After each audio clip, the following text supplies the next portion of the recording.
peça ao Espírito Santo agora para falar com você nessa manhã. Pede ao Espírito Santo para ministrar o seu coração. Fala, Espírito Santo, eu tenho fome da sua palavra. Fala comigo. Usa esse pastor aí. Usa a boca dele. Fala comigo através da vida dele. Ore dessa maneira. Peça ao Espírito Santo. Pai, em nome de Jesus, eu sei que de mim mesma não tem nada, Senhor Jesus Cristo. Em mim mesma não tem coisa alguma, mas eu sei que a tua graça que me basta, ela traz provisão, traz revelação, traz entendimento. Por isso, nessa manhã eu te peço, Senhor Jesus Cristo, fala com os meus irmãos, libera do pão aqui nessa manhã, compartilha desse pão conosco, ou alimenta-nos dessa manhã por meio da tua palavra, em o nome de Jesus. Amém? Amém? Aleluia. Eu preciso do seu amém. Amém? Aleluia. Abre, por favor, a palavra de Deus lá em Mateus, capítulo 11, verso 28 ao 30. A palavra de Deus diz o seguinte: Vinde a mim, todos os que estáis cansados e sobrecarregados, e eu vos aliviarei. Tomai sobre vós o meu jugo, e aprendei de mim, porque eu sou manso e humilde de coração, e achareis descanso para a vossa alma. Porque o meu jugo é suave e o meu fardo é leve. Olha só que interessante, irmãos. Vocês vieram nessa manhã aqui, não foi para ouvir um ensino meu, não foram para ouvir uma opinião minha, mas vocês vieram aqui para ouvir da palavra de Deus e para aprender dele, de Cristo. E na medida que você vem aos cultos, vai às células e começa a aprender e a experimentar do Senhor Jesus, a palavra de Deus tem uma promessa para você e para mim.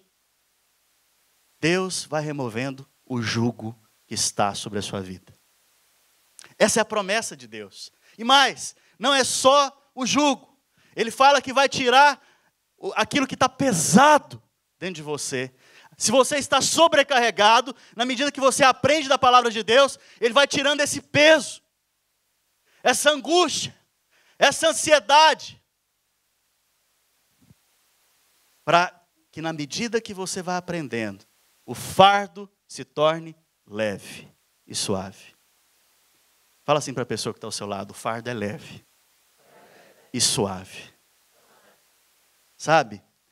Essa manhã, então, Ele vai tirar esse fardo que está sobre a sua vida. Ele vai tirar essa angústia que está sobre a sua vida. O jugo que está sobre a sua vida. Interessante que muitas vezes a gente lê esse texto e o texto fala de jugo. E aqueles que são lá de Minas entendem muito bem o que é um jugo. Aquele que morou lá na fazenda ou já foi em alguma fazenda.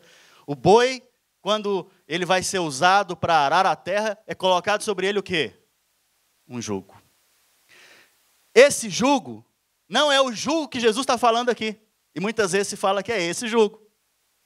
O jugo que ele está falando aqui é que os fariseus, os judeus, os mestres da lei, eles interpretavam a lei e eles definiam como se deveria cumprir a lei. Nós temos vários judeus aqui nessa região. Nós vamos ganhar eles para Jesus, amém? Amém. Interessante que, se você vê no sábado, por exemplo, se você passar de carro aqui no sábado, do lado desse campo de golfe, normalmente no início da manhã ou no final da tarde, você vai ver os judeus andando. Porque no sábado eles não fazem nada. Para você que não sabe, aqui era uma sinagoga. Aos sábados, eles não ligavam a luz e nem o ar-condicionado. Tinha um aparelho aqui que fazia isso sozinho para eles. Porque isso para eles é pecado. Porque isso para eles é transgredir a lei. Mas interessante que na Bíblia não tem nada falando que você não pode andar tantos quilômetros ou pode dirigir um carro. Você já leu isso na Bíblia?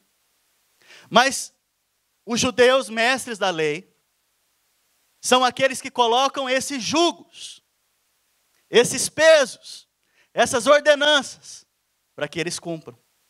E aí vem o mestre, Jesus, e fala para todos eles: aprendei de mim, que sou manso e humilde de coração, e tomai sobre vós o meu jugo, que é leve e suave. Vou te dar um exemplo. Naquela época existiam vários doutores da lei. E esses doutores da lei tinham discípulos. Então tinham os discípulos do pastor Alex, que era doutor da lei. E tinham os discípulos do pastor Paulo, que é doutor da lei.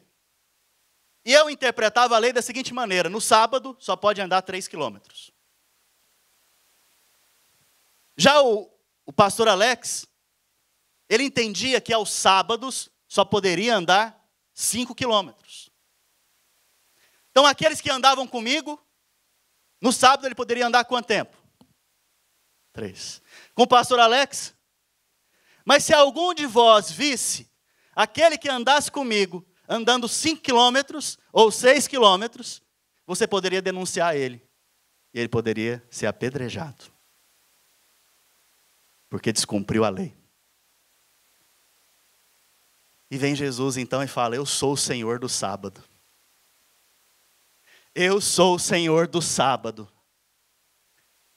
Eu sou o Senhor do seu descanso. Sabe, hoje é um dia de entender um pouco o que Jesus quer falar com dessas coisas. O Senhor, Ele quer trazer descanso para a sua alma. E Ele quer que você tenha o descanso aprendendo dEle. Talvez você chegou aqui cansado, sobrecarregado. Mas Ele quer trazer descanso para você nessa manhã. E para a gente entender, eu preciso que você abra em Gênesis capítulo 2, verso 3. O Velho Testamento, ele tem uma palavra que inicia aqui, falando dela em Gênesis. Palavra santo. E ela tem o mesmo sentido no Novo Testamento, santo. E santo significa ser separado por Deus. Fala assim comigo: separado por Deus. E olha que interessante. A primeira vez que se diz sobre santo na Bíblia é aqui. E existe uma regra para quem estuda a Bíblia, chamado um princípio da hermenêutica, o princípio da primeira menção, que quando uma palavra ela é citada pela primeira vez, ela produz sentido em todas as outras vezes que ela é repetida na palavra de Deus. Porque a Bíblia explica a Bíblia. E aqui é a primeira vez que se tem informação sobre uma palavra santo. Olha só o que está escrito. E abençoou Deus o 7º dia e o santificou, porque nele descansou de toda a obra como o Criador fizera. Então, a palavra santa é o quê? Separado por Deus. Lembre disso. Então, é a primeira vez que o Senhor fala sobre essa palavra na Bíblia. Sabe por quê? Olha que interessante, a primeira vez que ele fala de santidade na Bíblia, de santo na Bíblia, está relacionado com descanso. Sabe por quê? Porque descanso é a coisa mais santa que você pode fazer na sua vida. Descansar em Deus é a coisa mais santa que você pode fazer na sua vida. Sabe, quantos querem entrar nesse descanso? Esse descanso traz favor de Deus sobre a sua vida. Quando você anda debaixo de um descanso, de uma confiança, sabendo que Ele já concluiu a obra, favor vem sobre a sua vida. Favor de Deus vem sobre a sua vida.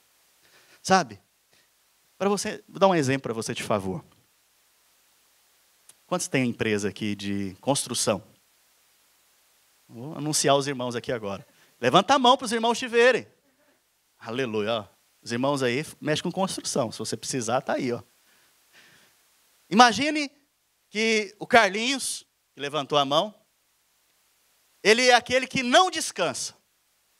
Vive estressado. Vive preocupado. E agora, como é que eu vou pagar essa conta? E agora, como é que vai ser essa situação? Estressado. Você vai conversar com ele, ele está mal-humorado.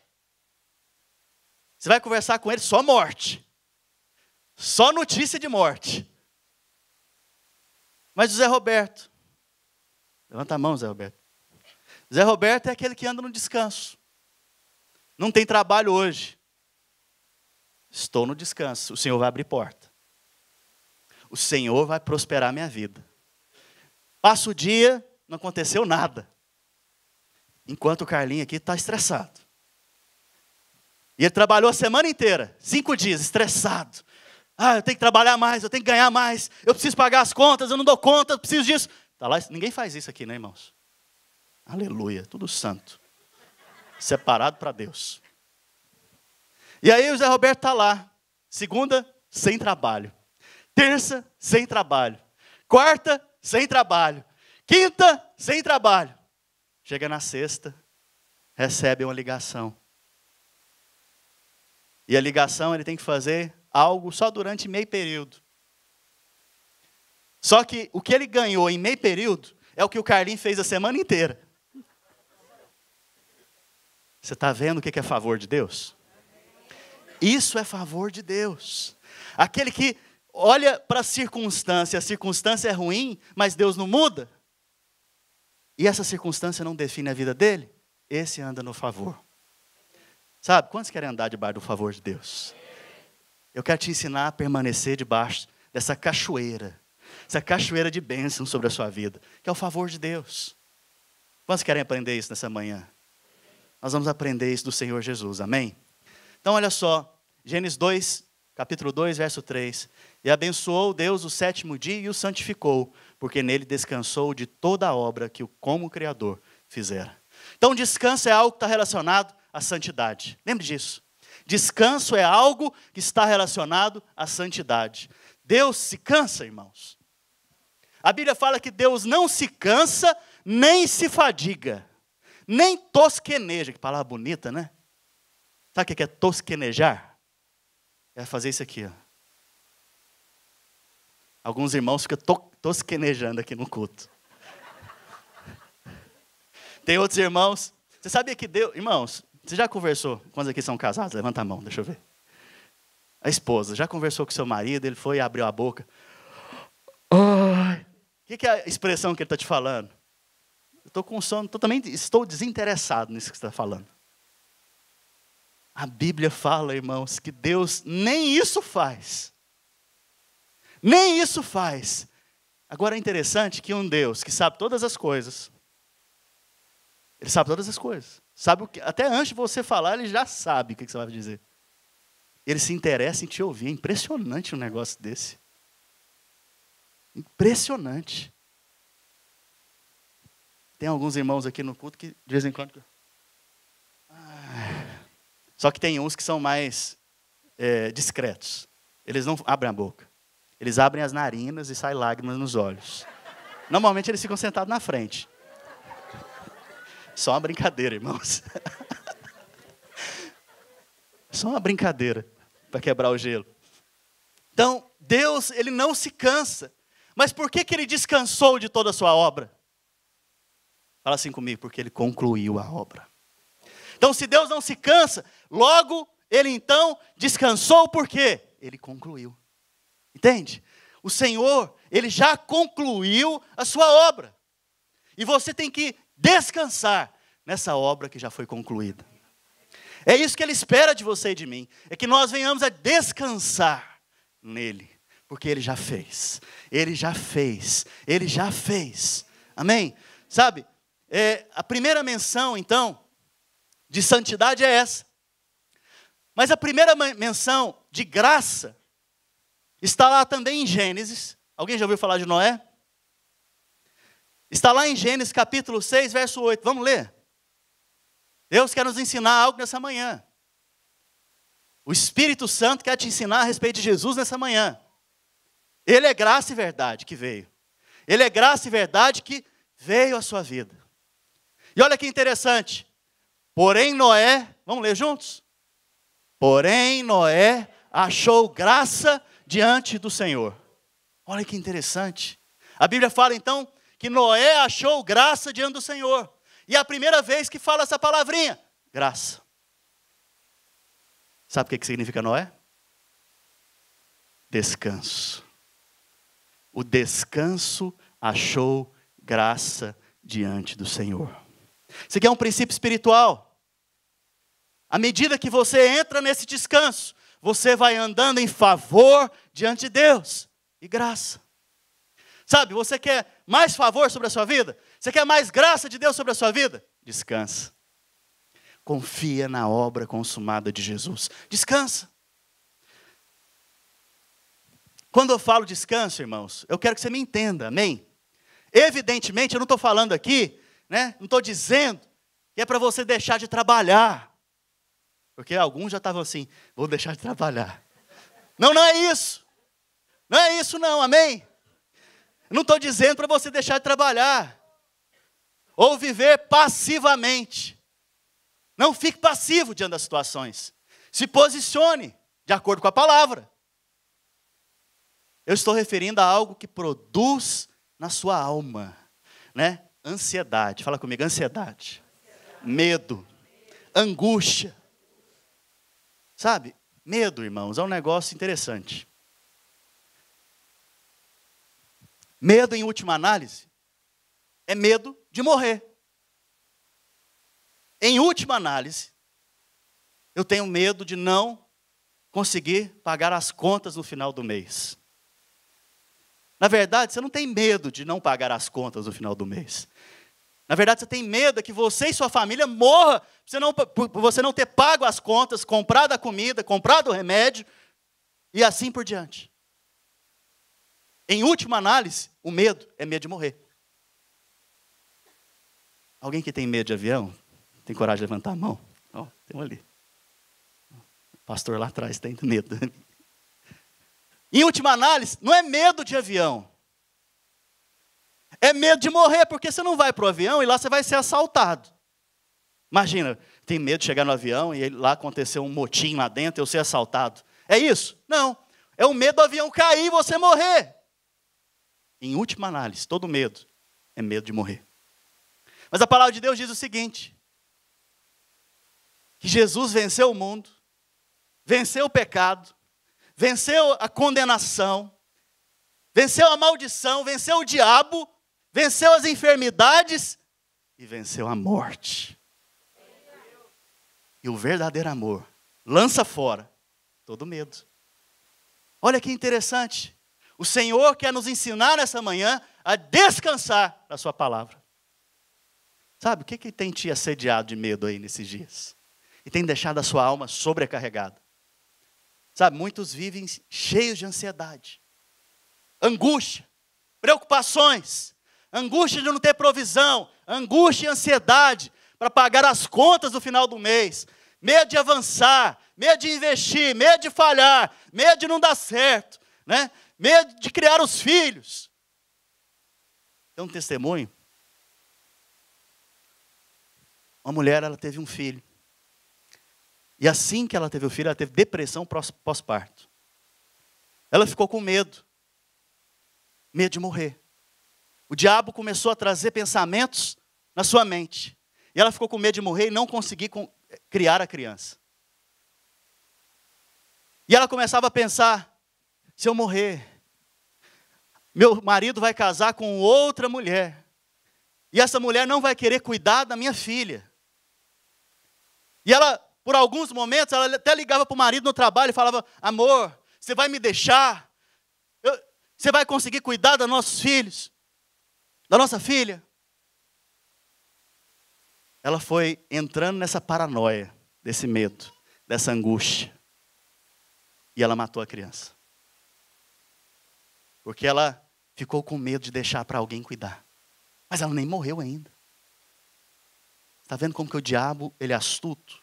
Ele vai lançando pensamentos na sua mente, na nossa mente, para produzir medo, ansiedade, angústia, intimidação.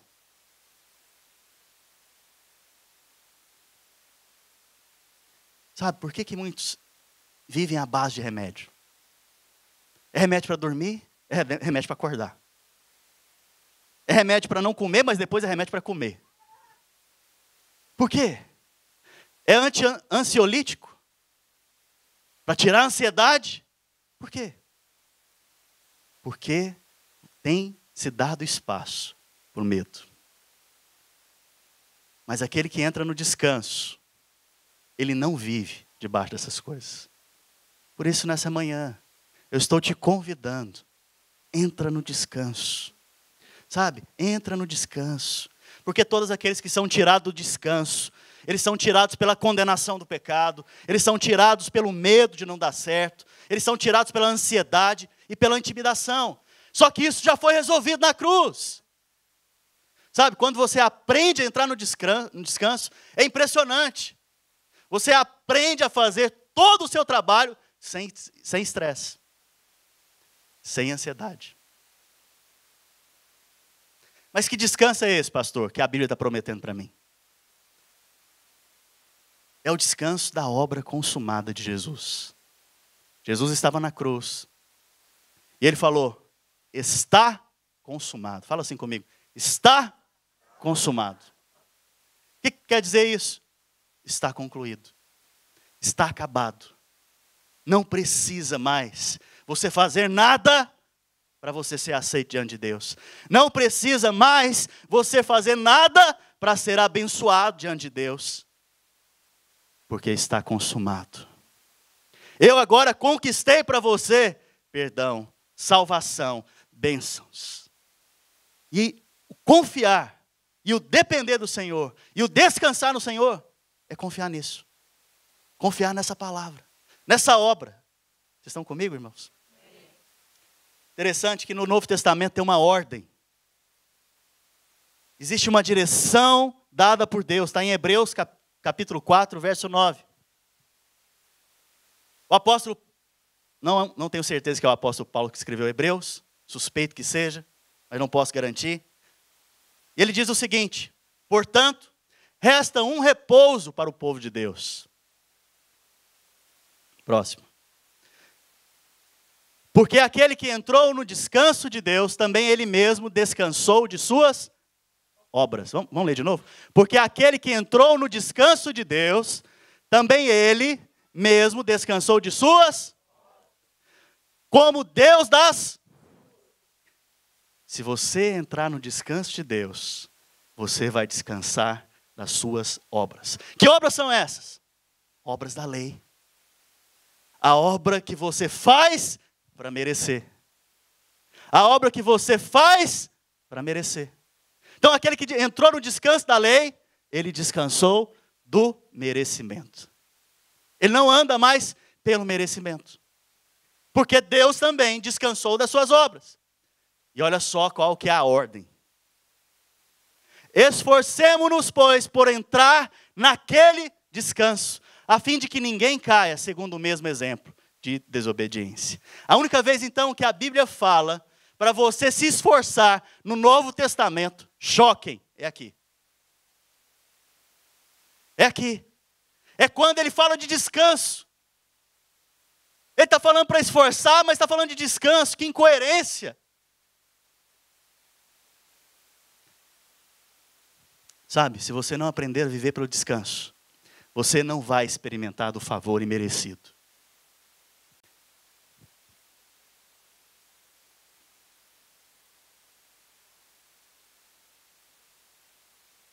Efésios capítulo 2, verso 4 ao 8. Nós vamos ver uma cena aqui agora, de como Jesus está, e de como você e eu estamos nele pela fé. Eu quero que enquanto a gente lê, você possa visualizar, fazer uma imagem disso. Mas Deus, sendo rico em misericórdia, fala assim comigo, rico em misericórdia.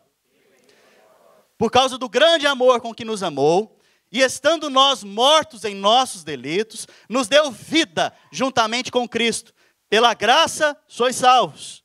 E juntamente com Ele, nos ressuscitou e nos fez assentar nos lugares celestiais. Fala assim comigo, assentar. Em Cristo Jesus, para mostrar nos séculos vindouros a suprema riqueza da sua graça em bondade para conosco, em Cristo Jesus. Porque pela graça sois salvos, mediante a fé. E isso não vem de vós, é dom de Deus. Aleluia. Irmãos, é maravilhoso saber que Deus é rico em ira, não é verdade? Vocês estão no culto, irmãos? Deus é rico em quê? Misericórdia, aleluia. Você pode dar um glória a Deus? Porque o seu Pai é rico em misericórdia. Essa é a riqueza dele. Ele tem ira, mas a ira não é mais para você nem para mim. é para os inimigos. Aleluia. Então, qual que é a nossa posição hoje em Cristo? Nós estamos o quê? Assentados. Fala comigo, assentados. Eu e você estamos assentados em Cristo. E Cristo está sentado onde hoje? À direita do Pai. E debaixo dos pés dele estão o quê? Todos os inimigos. Sabe a enfermidade? Está debaixo dos pés dele. Sabe a sua necessidade de provisão? Está debaixo dos pés dele. Sabe aquela situação que só um milagre pode fazer que aconteça? Está debaixo dos pés dele. Mas o interessante é que você também está sentado com ele. Então está debaixo dos pés de quem? Fala assim, do meu. Bate o pé aí, irmãos. Sabe? Isso quer dizer então que o fato de Cristo estar sentado, o trabalho foi o quê? Terminado. Vocês estão assentados, não estão? E eu estou fazendo o que aqui agora? Fala assim comigo, trabalhando. Eu estou trabalhando, irmãos. Mas vocês estão sentados. Por que vocês não estão em pé?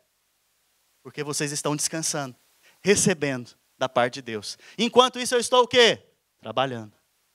Entende? Jesus está como hoje? Sentado. Deus se assentou. Porque ele já entrou no descanso da sua obra consumada.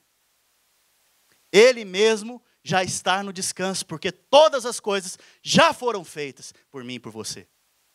Senão ele estaria trabalhando ainda.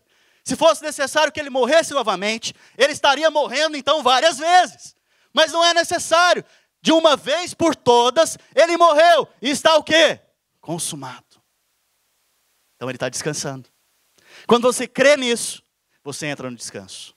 Quantos creem nisso? Sabe, mas todas as vezes que você quer sair dessa posição de descanso, você sai da posição do favor de Deus sobre a sua vida. Sabe, triste coisa é perder o favor de Deus, irmãos. Coisa ruim é perder o favor de Deus.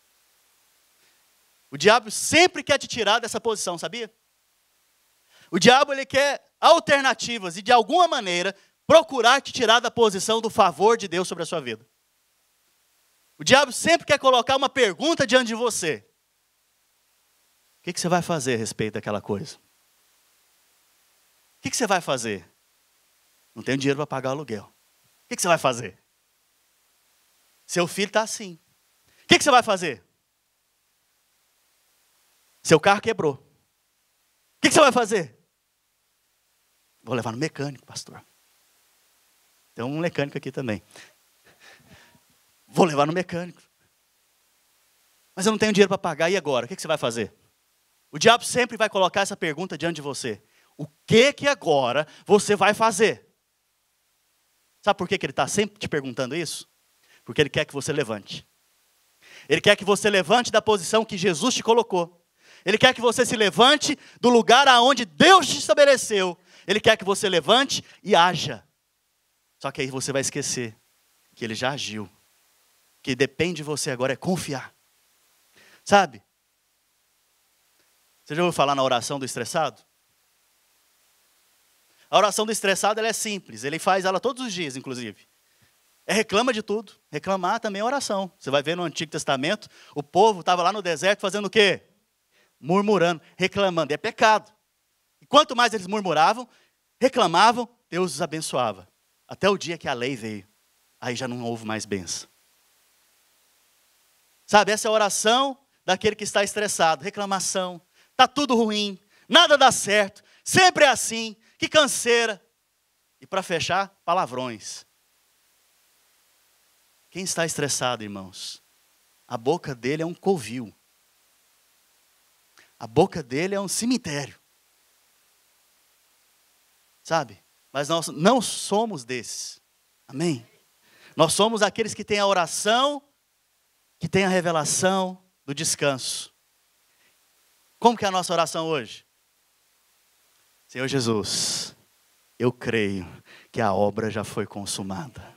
Eu não estou vendo essa circunstância aqui, nada. Estou vendo nada, mas eu creio que o Senhor não muda, porque o Senhor é o mesmo ontem, hoje e é eternamente. Então eu confio no Senhor, eu sei que o Senhor abre porta onde não tem, eu sei que o Senhor vai adiante de mim, diante dos meus inimigos, e me dá a vitória sobre eles. Eu sei que hoje na minha conta no banco não tem nada, mas hoje mesmo o Senhor pode mudar qualquer situação, porque eu confio no Senhor, e a palavra do Senhor diz para que eu entre confiadamente no sangue, diante da tua presença. Então hoje eu estou diante da tua presença, pela fé, e eu recebo tudo que o Senhor tem para mim hoje.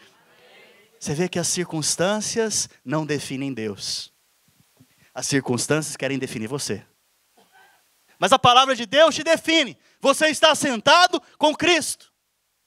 Portanto, você já entrou no descanso. Fala assim comigo, eu já entrei no descanso da obra consumada de Jesus. Aleluia. Sabe, a palavra de Deus tem uma definição de mal. Em Hebreus, no capítulo 3, no verso 12, olha só qual que é a definição de mal na palavra de Deus.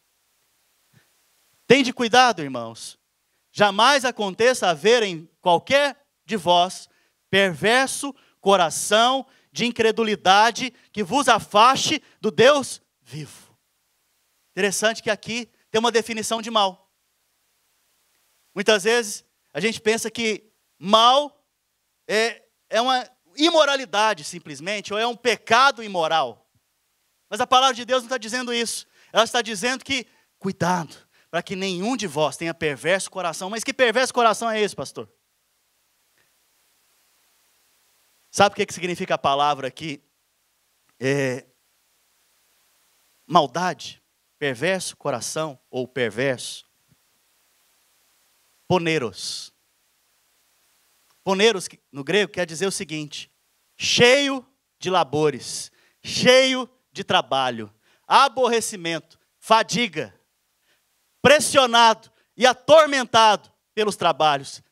Trabalho árduo. Essa é a definição da palavra. Então, quem quer que tenha um perverso coração? Aquele que está cheio de labores, cheio de trabalho, cheio de atribulações, cheio de coisas para fazer, angustiado, pressionado, estressado. Quando você está estressado, você manda todo mundo embora, né? Não é verdade? Quando você está estressado, você abre mão de tudo. E o Senhor está falando a esse. Esse é o tipo de homem perverso. Quando Deus então diz para a gente não ter um coração perverso, Ele está dizendo para rejeitarmos o quê? Um coração que não tem descanso.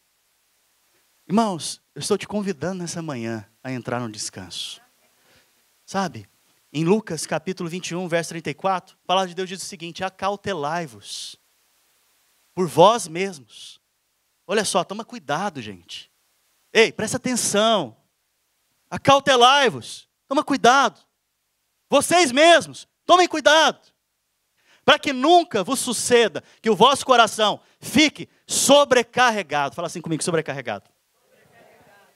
E olha só que interessante, com as consequências da orgia.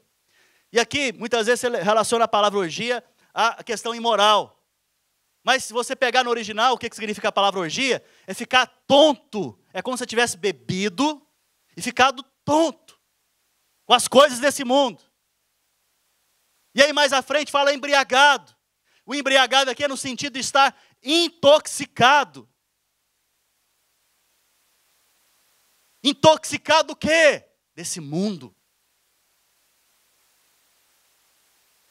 E das preocupações deste mundo. E para que aquele dia não sobrevenha sobre vós repentinamente. Sabe? Irmãos, esse mundo lá fora, ele tem padrões. E ele sempre quer que você chegue nos padrões dele.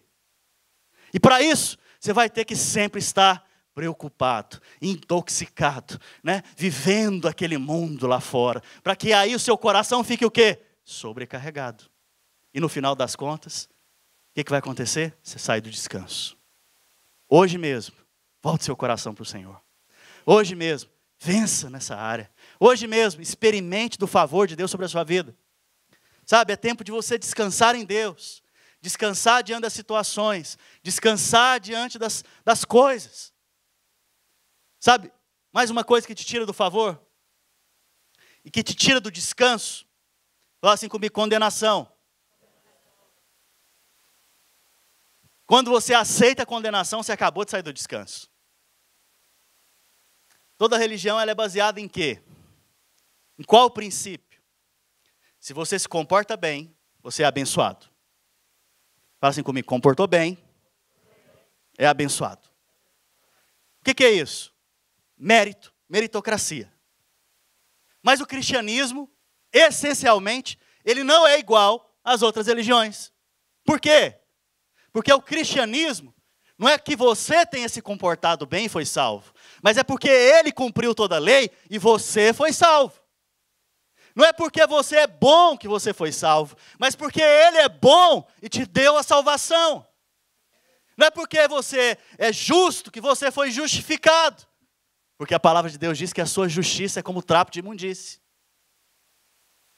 Os entendedores sabem o que é absorvente, usado. É isso que significa trapo de imundície. Para Deus, então, a sua justiça própria é trapo de imundície. E não é por causa dela que você foi justificado. Mas é por causa da justiça dele, que é um dom de Deus na sua vida. Então, se você já tem a justiça de Deus, fala assim comigo, não há mais acusação para aqueles que estão em Cristo Jesus. Então, se você está em Cristo Jesus, não há mais acusação para você. Então, você não precisa aceitar a acusação na sua vida. Porque se você a aceita, você sai da posição de descanso. E você sai do favor de Deus. Sabe, não aceite a acusação. Todas as vezes que o diabo vier te acusar, fala, em voz alta. Não existe mais acusação para aqueles que estão em Cristo Jesus. Sabe, você precisa se posicionar. Se posicionar em favor do descanso. Amém? Quando você aceita, então, a condenação, a tendência é você começar a interpretar as circunstâncias de acordo com o quê? Com o juízo de Deus. Ou seja, vou melhorar aqui, para você entender. Deu errado algo na sua vida. É juízo de Deus. É porque eu não fiz. É porque eu fiz aquilo. Ou é porque eu fiz aquilo outro. Você começa a definir Deus, então, de que maneira? Pelas circunstâncias. Ah, mas não deu certo o visto que eu estava tirando. Tem pecado na minha vida? Será que eu fiz alguma coisa? Você começa a olhar para você mesmo. Você começa a definir a Deus pelas suas circunstâncias. Você quer ver um exemplo bíblico disso? Quantos aqui já ouviram falar do apóstolo Paulo? A palavra de Deus diz que ele foi preso injustamente. Fala assim comigo, injustamente. Depois a palavra de Deus diz que ele foi para um navio, e no navio ele passou por um naufrágio. Injustamente preso, agora é um naufrágio. Depois a Bíblia diz que ele perdeu tudo. Perdeu tudo. Por fim, ainda foi mordido por uma cobra. E aí? Se você é da religião ou da doutrina do merecimento, se você é da religião ou da doutrina do que você faz e você é abençoado, está enrolado o apóstolo Paulo agora. Ele não passa no seu crivo. Ele nem pode ser abençoado. Vamos ver o que aconteceu com ele? Atos capítulo 28, verso 3 ao 4. Tendo Paulo ajuntado e atirado à fogueira um feixe de gravetos, uma víbora, fugindo do calor, prendeu-se-lhe a mão. Quando os bárbaros viram a víbora pendente na mão dele, ou seja, mordendo a mão dele, disseram uns aos outros. Já viu aqueles irmãos que comentam? Você viu o que aconteceu com o irmão? Olha lá, está em pecado. Certamente este homem é assassino, porque salvo do mar, eles não sabiam que ele tinha sido preso injustamente também, né? Salvo do mar, a justiça não o deixa viver. Parece espiritual, né? Dá até um tom espiritual aqui na coisa, né? Mas qual que é então a doutrina dos bárbaros? A doutrina dos bárbaros é: você faz bem, de acordo com a moral, você é o quê? Abençoado. Você faz e é abençoado. Paulo era assassino? Sim. Saulo era assassino. Saulo e Paulo são a mesma pessoa, irmãos. Só mudou o nome para não constranger os irmãos da igreja. Pequeno Paulo, né? Pequeno. Ele era um assassino, ele consentia na morte dos santos. Ele perseguiu a igreja. Alguém que já perseguiu a igreja? Ele cometeu um dos piores pecados diante de Deus. O apóstolo Paulo foi aquele que perseguiu a igreja. Alguém já matou algum cristão aqui, perseguindo a igreja? Não, né? Graças a Deus. Estamos no lugar certo. Aleluia. Olha só, ele fez isso. Até para acusar o diabo é muito bom, irmãos. Acusou ele de quê? Assassino. Mas ele caiu na acusação? Não. Olha só, depois se você puder ler o texto. Não dá para a gente ler hoje aqui. Mas Paulo ficou sereno diante da situação. Entrou no descanso. Ele foi julgado pela doutrina dos bárbaros. Ou seja, ele é um assassino e deve morrer. Mas o que é mais surpreendente, ele não morreu. A mão dele nem apodreceu. O veneno não fez nada no corpo dele. Sabe o que é melhor ainda? Ele depois foi orar com os bárbaros.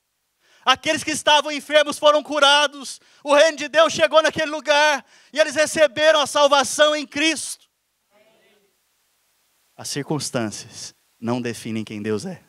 As circunstâncias, na verdade, é apenas uma forma para glorificar a Deus na sua vida. Sabe, as circunstâncias não podem definir você, meu filho. Você não pode ser definido pelas circunstâncias.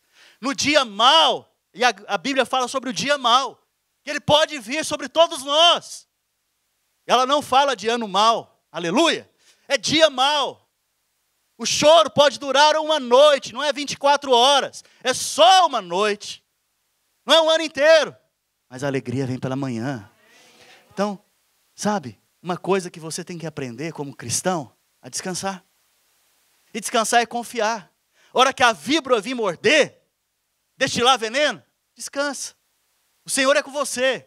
Ele vai transformar situações da sua vida que aparentemente parecem más em bênçãos. Quantos querem experimentar disso, irmãos? Sabe, o diabo ele quer sempre acusar você, te levar ao medo, para no fim, você sair do favor de Deus. Por fim, ansiedade. O diabo tem essas ferramentas, então. Intimidação, acusação, medo. E agora ansiedade. A Bíblia fala para você não andar ansioso por coisa alguma. Por coisa, mas por um carro, pode? Não, coisa alguma. Por uma casa, coisa alguma. Pelo visto, pelo green card, coisa alguma. Pela escola dos seus filhos, por coisa alguma. Pelo trabalho, por coisa alguma. Coisa alguma. Interessante que Jesus, quando ele foi traído, algumas horas antes da crucificação, ele estava num jardim. Jardim de Getsêmani. E a Bíblia fala que ele suou sangue. Interessante que suor na Bíblia, fala assim comigo, suor na Bíblia, é maldição. O homem só passou a suar depois que ele caiu. Lá no Éden ele trabalhava, amém, irmãos? Trabalho é lá do Éden, amém? Mas o suor do trabalho é depois do Éden. É depois que ele caiu. A Bíblia fala que Deus determinou sobre o homem que a partir daquele momento ele iria trabalhar e iria suar. Então o suor ele é o quê? Representa o quê? Maldição. Mas Jesus veio para fazer o quê? Para nos redimir de toda maldição. E a primeira que ele fez, suando sangue, foi no jardim. No mesmo jardim que o homem pecou.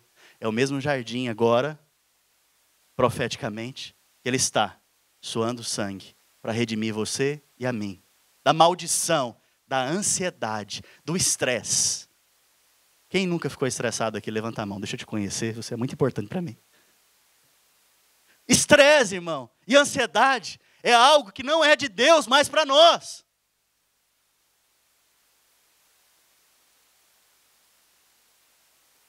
Jesus, Ele suou sangue por mim e por você, para te redimir dessa maldição, da ansiedade, do estresse e da angústia. Jesus sabia que em poucas horas Ele iria morrer. Ele prometeu algo para nós então. A primeira promessa que Ele fez foi o Espírito Santo. Está lá em João capítulo 14, verso 26. Mas para que Ele nos prometeu o Espírito Santo? Só para nos ensinar a respeito da palavra? Não. O Espírito Santo para mim e para você é provisão para você ser um bom marido, uma boa esposa, um bom pai. Você sabe que você não sabe ser marido? Você não sabe ser esposa? Você não sabe ser pai? Mas o Espírito Santo sabe. E Ele está aqui para te ensinar e para ser essa provisão de Cristo sobre a sua vida. E a segunda coisa, irmão, você não sabe quando que vai acontecer a próxima crise. O Espírito Santo sabe. Você não sabe aonde que vai ter o próximo boom imobiliário. Aqui nesse lugar, em Boca Raton, você não sabe. Mas o Espírito Santo sabe. Então Ele veio para trazer provisão sobre a sua vida. E você poder decidir de acordo com a sua vontade. Mas não só isso o Senhor prometeu. A segunda coisa que Ele prometeu foi paz. Fala assim comigo, paz. Contra a sua ansiedade, então, Ele prometeu o quê?